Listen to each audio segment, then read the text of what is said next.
Welcome to the City Current Show, powered by Hagen-Botham Insurance and Financial Services. This show focuses on sharing good news and powering the good in our community. Now here's your host, Andrew Bartolotta.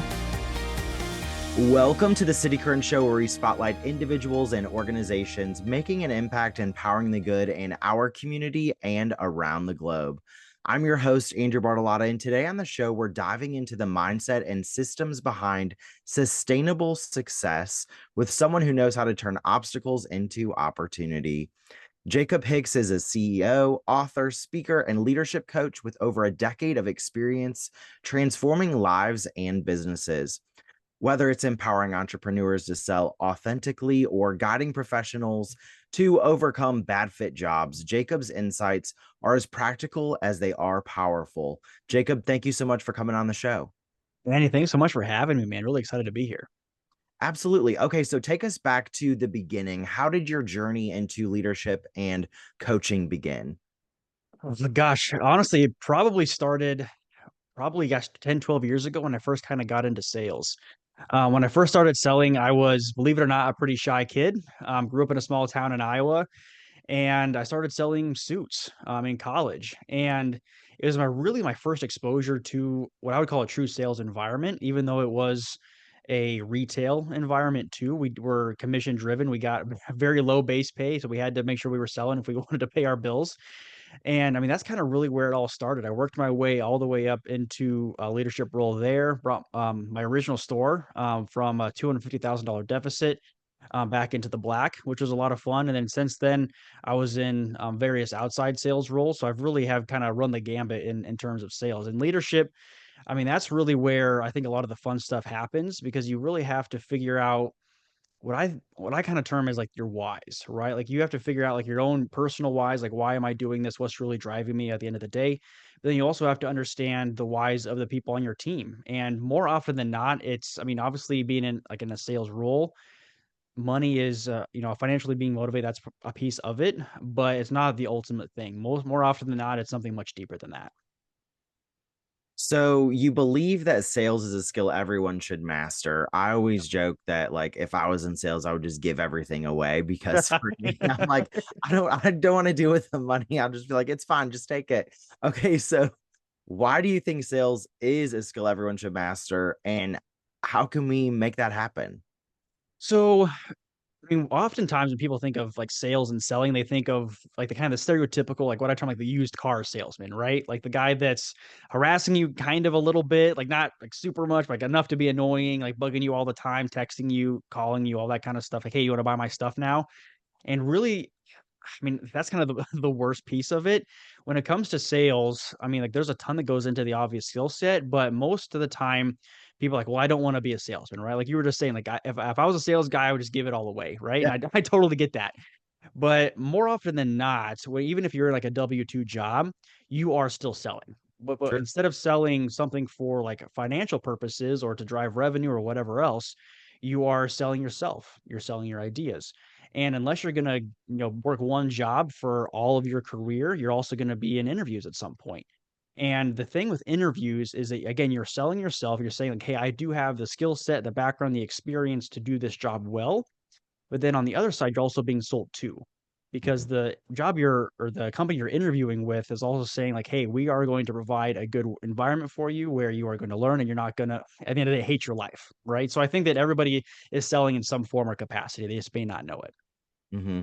That's so applicable, and just the idea of reframing that mindset of the fear of selling. Yeah. Because like you said, I might not be in a B2C role, but I'm still selling the brand. I'm selling just the personal brand as well. And so to sell, you have to close the deal. What's the biggest mistake people make when trying to close the deal?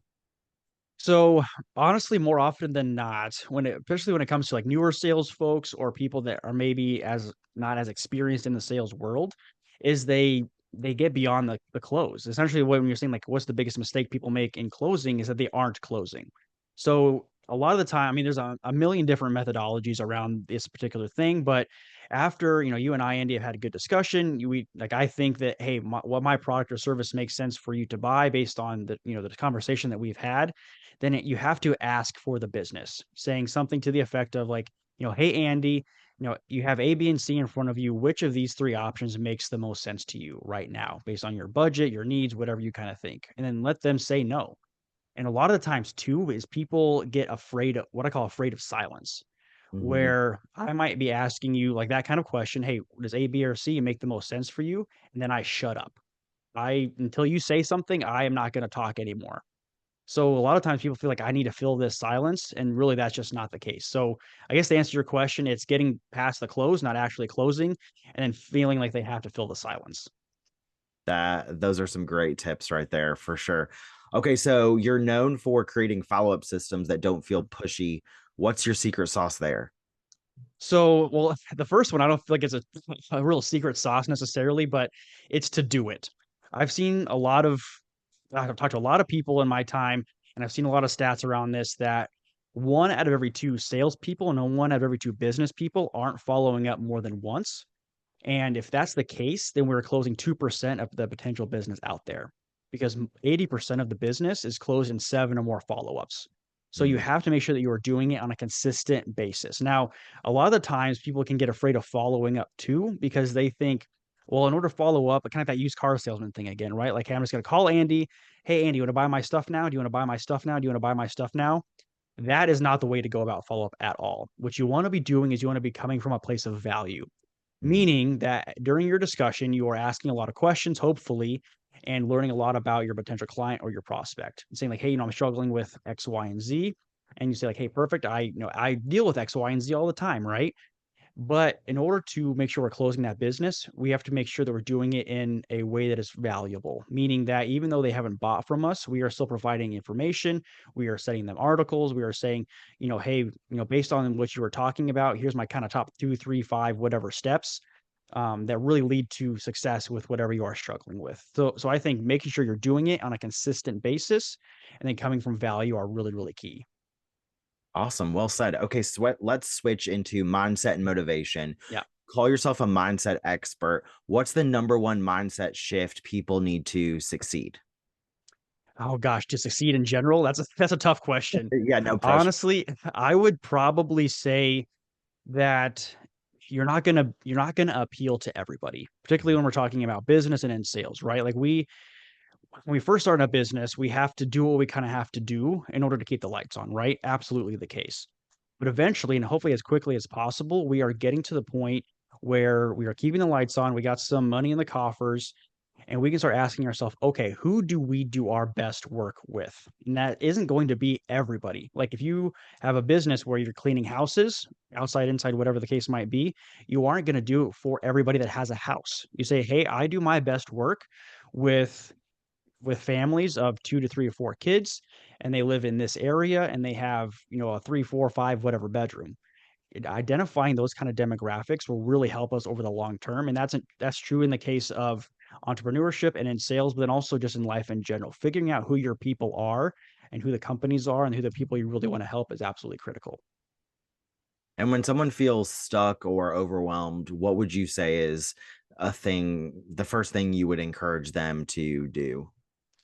So whenever I'm working with clients, particularly one-on-one, the first thing I always have them do is a practice that I call the interview, where I put them in a place where they're 5 years out from today, and they are building out their ideal life. Not necessarily in business, but that can be a piece of it, but, hey, what do you really want your life to look like? Do you wanna have, a significant other? Do you wanna have kids? Where do you wanna live? What do you want your house to look like? Like, all of those, like, really aggressive details, because Mhm. when people feel stuck, it's so easy to say, "Well, gosh, I don't know what to do." And if Yes. you have that long-term vision already in place, you say, "Well, okay, the next thing that I need to do is the next smallest achievable step to get to that." And just do that thing and just do it over and over again, and eventually you'll get there. Yeah, I love the idea of just like biting it off one piece at a time, but looking at it from a vision board, whether, in your head, literally or whatnot, talking it through with someone, I think is hugely beneficial with someone like yourself to be able to have someone asking questions and push you a little bit and like, is Yeah. this how far you can go? Is this really what you want? Why do you want that? And then how you can see it in the future and then obtain it, in those 5 years. I think that is a really great exercise that all of us can use to help master what we're doing, especially in a world where everything feels so fast and Yes. infrequent and changing. And so, very cool there. And so being in sales, being in business, I can imagine that it's hard sometimes to stay energized. How do you personally stay grounded through the ups and downs of business?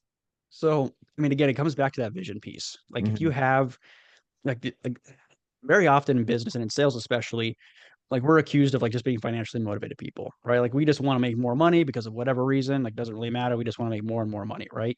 And that can be the case every once in a while, but more often than not, it's well beyond that. And like early on in my career, particularly in my 20s, I would say that my passion was for profit. I would just take whatever job I could to make more money at the end of the day, right?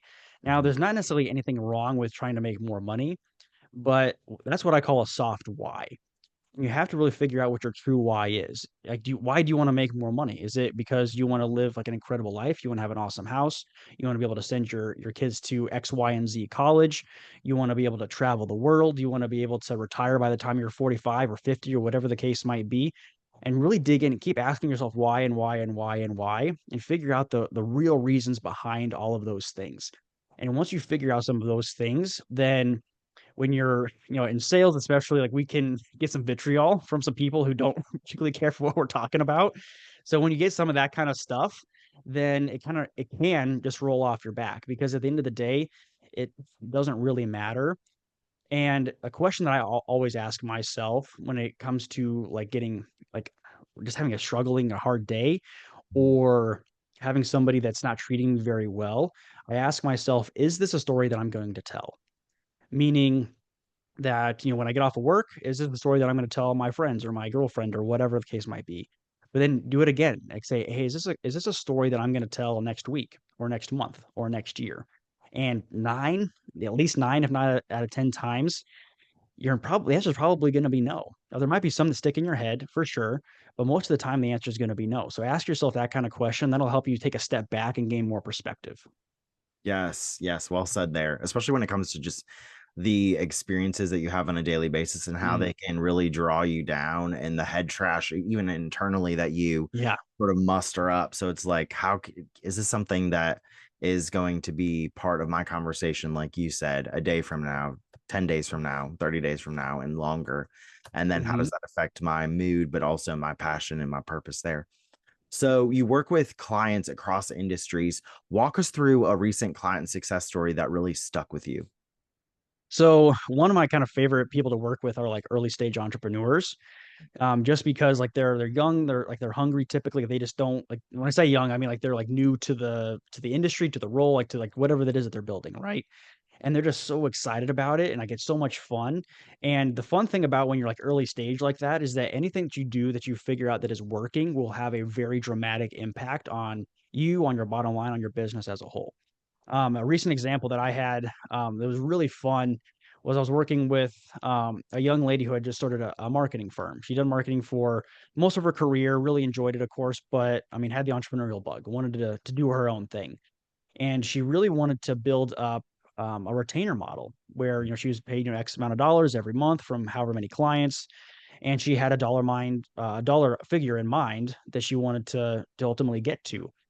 And over the course of about 3 to 6-ish months of us working together, she hit that dollar figure, and she was just blown away. Because I mean, at the end of the day, that kind of success is very achievable for all of us when we show up day in and day out and do it consistently. That's really what it kinda comes down to. Like, one of my favorite quotes, around entrepreneurship is, I actually have it on my wall here by Alex Hormozy. It's, "Entrepreneurship isn't a game of best man wins, it's a game of last man standing." So just keep showing up. Mhm. Yeah, and I think also that goes into creating habits, Mhm. which I would love to know what daily or weekly habits you swear by to maintain your energy and focus. Oh gosh, so I mean, I've got a few. I mean, a few that I do like in the morning when I first wake up. So I'm a religious guy, So, I mean, I get into scripture a little bit, do some reflecting and some journaling and those kind of things. I also have a dog and he sheds a bunch. So I try to brush him 5 minutes every single day, like right away in the morning. So I don't think about it anymore. When it comes to business, one of my favorite strategy, I actually have a couple, is one, it's so easy to get caught up in the day-to-day whirlwind of actually like working on like in your business. Like, hey, I've got to reach back out to these people. I got to set up this appointment, do this, that, and the third. That's super easy to happen. Like it happens to everybody. So what I'm a really strong believer in is once a week, try to find at least an hour to work on your business. Saying, okay, I've done, these kind of Facebook posts. What kind of responses did I get to this? I reached out to, 50 cold calls. If you're in sales, 50 cold calls the last couple of days. What kind of response did I see? Like actually taking time to work on your business to say, okay, this isn't working quite the way I want. Next week, I'm going to pivot slightly and try something a little bit differently. My second favorite strategy is what I call chaos time. Meaning, again, we all get caught up in the whirlwind of crazy stuff happening, right? Like some guy, John, calls us from down the street or next office over with the next crazy fire that he has to deal with, and we're the only ones that can fix it, right? It's only us. And what I realized over my time is that happens to everyone. So I set aside at least usually 30 to 60 minutes every single day that I time block called chaos time. And that's the time that I dedicate for the fires. And then when Mm. you get more advanced, you can do what I call an audit, where during your chaos time for a week or two, you write down every single thing that comes up. Like, hey, John Smith keeps calling me. Usually it's 3 or 4 times a week. And then you can actually time block for John specifically and protect the rest of your calendar.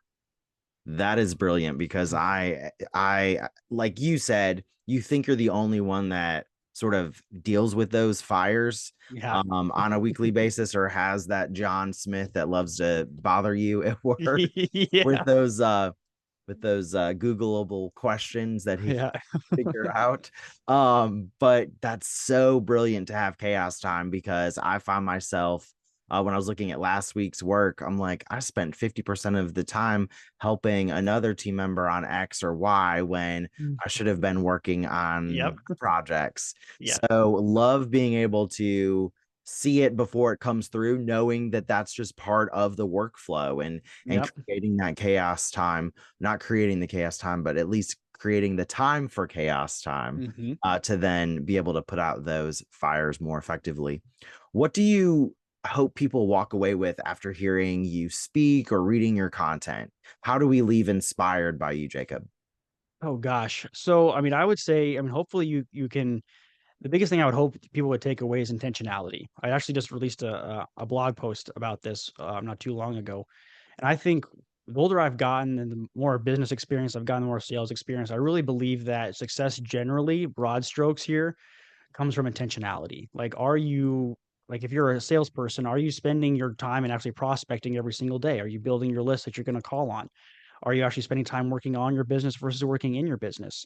And what I've realized personally, but then also apply to clients as well, is are you being intentional with your rest? And like I'm a guilty of burnout just as much as anybody else. And I've realized that if I set aside one intentional day to hopefully get away from screens as much as I can, turn off the emails and everything else, and actually just take some time to rest and relax and spend time with friends or family, then I can show up the next day a lot better. Mm. Yes, well said. I love about that with intentionality, especially as being a spiritual person as well. I think that's huge in just your walk with Christ, but also just your Yep. purpose here on earth. Um, Yeah. love that. So, how can people collaborate with you, work with you, hire you for coaching, speaking? Give us the ways that we can connect with you. So the easiest way to do kind of all those things is through my website. You can also email me directly. It's jacob@jacobhickscoach.com. I do have dedicated pages for if you want to book me for a speaking event, or you want to reach out and do like a complimentary call. I'd be happy to offer that to your listeners as well. I'm a really big believer in free resources. Like I think a lot of things we can, if again we do it with intentionality, we can learn a lot of things online. So I have a web page on my site called Growth Hub, where you can find like some of my favorite books, but you can also find some other free resources. The most recent one that I put out was my Entrepreneur Sales Toolkit. So it can walk you through like, hey, here's like your 4 or 5 kind of pillars or like legs of the stool that you can put together as a early stage entrepreneur to hopefully drive sales. But I'm also on LinkedIn, Facebook, TikTok, all the major ones. Awesome. Well, Jacob Hicks, thank you so much for sharing the powerful reminder that success is about clarity, intentionality, and showing up. Thank you for sharing your wisdom with us and for powering the good here and around the globe. Yeah, thank you so much for having me. It's been fantastic.